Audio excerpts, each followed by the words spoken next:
Okay, so we're on the topic of health this morning, but a little education. You can call this one of the new scandals of the Jamaican scene. Past Education Minister Will Reid is alleged to have sent WhatsApp messages to Caribbean Maritime University President Professor Fritz Pinnock, instructing him to hire his wife, Sharon Reid. This was one of the many allegations read out against the three, along with Reid's daughter Sharelle and Brownstown Division Councillor Kim Brown Lawrence, when they made their first appearance in the Kingston and St. Andrew Parish Court. The five were arrested during a series of coordinated pre-dawn operations at their homes on Wednesday, resulting from a corruption probe into the ministry, the Education Ministry, and the CMU. The court was told that at least 56 million, 56 million, is believed to have been misappropriated from the entities. The Reids, Pinnock, and Brown Lawrence were subsequently slapped with fraud-related charges. 56 million.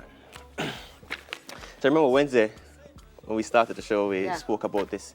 And when we spoke about it, we didn't know that the raid had happened just as we went live. Yeah, and it was happening at the same time. And it's so amazing, the coverage that this has gotten.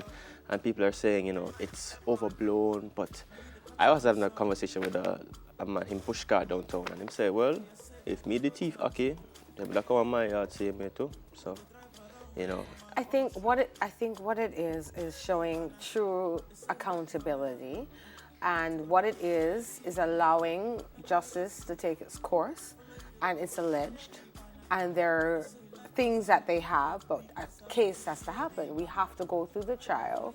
They've been granted bail, and we'll see what happens. The outcome of it is what's really important, to see a fair trial happen. And I make, Dwayne, people will know me. I dip on social media, I'm very quiet about making comments on things that I don't have the full 100. I see a lot of people are so ready to kill a man I get what or you're a saying. woman. No, I'm not talking about this in particular, but I'm just saying, general. reading the comments, it's like, why? But I mean, Empress, I can understand because of the magnitude of the situation, but I've refrained from commenting on things without having full proof, because we've done that so many times. You see a story and then everyone goes helter-skelter. Due process, let's allow it to take its course. We have our own opinions, but we've seen where social media can get people in trouble. Oh, yeah, and public trial. I mean, the public trial is not right. So let's allow justice to take its have its due course, and then we'll see the outcome. However, this is very good for Jamaica, and I think it's really the first time. When I say it's good to see that the case is followed through.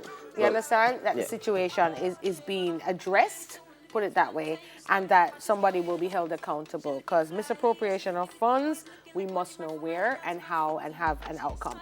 So going on to the next topic, in a bid to end mental health stigma, the Ministry of Health Wellness has launched a new campaign that provides a platform where people can share their stories of mental illness. This campaign is dubbed Speak Up, Speak Now, and I was happy to be the Minister of Ceremony launching this campaign at Bellevue. I want to say good morning to all our Bellevue residents who are watching right now. What a great campaign. I want to thank the Ministry of Education and the Ministry of Health and Wellness, I should say, apologies, and Minister Dr. Christopher Tufton for launching this campaign for the new buses which will go out in the community to help young people who are suffering, or not anybody suffering with mental health. And it's time to speak up and speak now and get help. And there's a new helpline, Dwayne, that has been opened.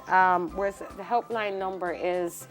Oh God, we'll tell them during the course of the show. Yes. But what the misconception, because when I was younger, I lived in Mali Meadows, which is right next to Bellevue. Oh, yeah. So I always saw people who were homeless and just thought that they were mad. But as I got older, I learned that circumstances in your life can change and it can affect you mentally, because I've gone through it. Other people don't know this, but I've gone through my own mental struggles, my own issues with depression. So it's not something that you can turn a blind eye to, because it's anybody, it creeps up on you when you least expect it. Because I thought I was strong. People think I'm strong, but even now, not right now, of course, but even now, I still find myself being pulled back into that place. And if you don't have people to talk to, it makes it a lot more difficult. So if you're feeling any kind of way, and I'm glad the ministry has done this, reach out to someone. And if someone reaches out to you with an issue like that, don't push them aside and say it will get better. People have things worse. Just listen or find someone who will be able to help them. Yes, no, it's so true, and we've all been through it. As I said, it has no face. Mental health. Yeah. It could be anybody. So the helpline is a 888. No, it's a 888 number. I cannot remember. No, when we find it, we'll tell them. I should know it. We need to memorize it. I'm gonna tell you by the end of the show. All right. So the United Nations Children Agency, which is our next story, has reported that more than 4,000 people have died in Congo this year in the largest measles outbreak. The Central African nation is also battling an Ebola outbreak, which we remember from a couple of years ago, that has killed about half the number since 2018. Since January, more than 200,000 cases of measles have been reported across Congo. More than 140,000 involve children under 5, who also make up nearly 90% of the death. But we're talking about mental illness and an illness of this nature, and it's hard reading these stories about children who haven't even started their lives yet and dying from these diseases, and you keep asking the question, what can be done? You see nations spending millions to rebuild cathedrals.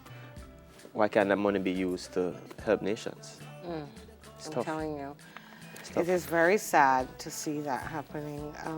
Also, here, we're all at risk of any kind of airborne disease. And we have to have preventative measures in place, and we need to have funds in place. And sometimes we do waste a lot of money on things that don't matter. To all our friends in Africa right now, I want to say we are with you, and we stand with you through this crisis. Also, the helpline, I got it now for mental health. If you need, or if you're suicidal prevention hotline, I think is what they call it, is 888-639-5433. That's 888 New Life. That's the number. So call if you have suicidal thoughts, and the Ministry of Health has put that together for you. I want to say congratulations to the Dwayne, pick up my phone. I know manners. You see me drop my phone. I want me to man. I'll keep it for you this morning. On a lighter note. Wait, sorry, I was saying, congratulations to the Ethiopian Abiy Ahmed, for the Prime Minister of Ethiopia, for copying the Nobel Peace Award. Oh, really? Nobel Peace Prize Award. Congratulations. Very good. Bringing Eritrea and Ethiopia together. Wow, what a history. Beautiful thing right there. If there was ever a Nobel Prize for Twitter, Jamaican Twitter would have had it. Oh gosh. This week, Tell them. Jamaican Twitter managed to get the hashtag Rihanna is Jamaican trending across the world. Made news stories in the UK, in the US, in the Caribbean. And I say we because we're all a part of it. We tried to hijack the Bajan princess. What do you mean? I told you I went to school with her. What do you mean hijack? You said she did on money. She's on the $500. And she was in Parliament with the Honorable Prime Minister. So how it started, a Bajan pretty much tried to belittle our economy because of the exchange rate and the value of our dollar. So a Jamaican, his name is David, he replied by saying, Jamaicans, if we pretend like Rihanna is Jamaican, the world will believe us, and there's nothing Bajans can do about it. So let's kidnap Rihanna's nationality, y'all, end story. And literally, it went across the world in minutes. Like all kinds of entities, we changed her Wikipedia, we changed her birth certificate. She went to Westwood, Papine, Andrews. Tarada Heights Prep with me. Tarada Heights Prep. She was on Rising Stars here. All together sing. Yeah. You don't miss it. She's on her $500 note. So new governor, Bank of Jamaica has come in and put Rihanna on the $500 note. But a lot of entities got in it. Digicel, Bank of Jamaica. KFC. I saw her at KFC Portmore. I loved KFC's. I love Max's. It was so fun. And I keep telling people, when people say, oh, it's just Instagram, it's bigger than that. No, a bank did it. Which bank? A Bank of Jamaica did it. Bank of Jamaica did it? Yeah. And they say a word? Yeah, from time to time. Yes, sir. I'm telling you, it really, to the point where a child asked me, yo, Rihanna come from Jamaica, hear me. I forgot check. Yeah. And it's careful what you Wikipedia, Google search, because it may tell you, even Siri is confused. When you ask Siri, where's Rihanna from? She's totally confused. It's showing you Siri? where is Rihanna from? I didn't catch that. She She didn't catch that. it. Siri, where is Rihanna from? Rihanna was born in St. Michael, Barbados. They fixed it. Siri was confused about a day ago as to where Rihanna was from, but it just goes to show you how we can change our reality with simply Yeah. tweeting something. I mean, Twitter is serious. It changes your reality. It's be careful what you read on Twitter and on social media. Not everything you see is real. It can change your reality and give you a false sense of the truth. Yep, that's Rihanna it is for Jamaican. our trending topics, though. Tell us what you think on our social media pages, Twitter, Instagram, Facebook, and yeah. Hello? Will you Rihanna? answer my phone? It's Rihanna. Oh, We're doing the show right now. yeah, she's telling you. Tarada Heights. We're doing the show right now. Yeah, man. Riri, bad girl, I'm call you back. Don't call me.